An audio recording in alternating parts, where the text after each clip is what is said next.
आपला आता शेवट निळ्या झेंड्यातच होणार आहे. तुम्ही केलं साम्राज्य तयार, बाबांना घडले, बाबांना अनेक आमिष आले मला, पण मी ते स्वीकारलेले.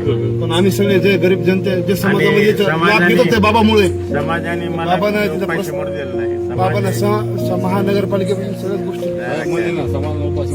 नाही.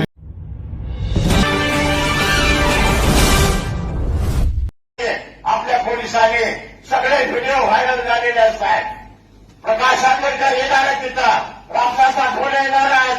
सगळा महाराष्ट्र पेटवायचा आहे तुम्हाला. महाराष्ट्र पेटवू नका. आणि सगळ्या महाराष्ट्रातले नेते जर आले तर तुमची काही खैर नाही ना. बांधवांनो, आम्हाला कमजोर समजू नका. आज रामचे अनेक नेते फोन करायला रात्री प्रकाश आंबेडकर बोलले, रामदासजी बोलले. मी म्हणलं काय नाही साहेब, परभणी आम्हाला शांत करायची आहे.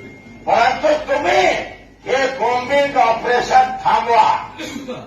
आमच्या वस्तीत जर कोणी जर एसआरपी घुसले तर त्या एसआरपीला गनिमत कोणी मारून झालं.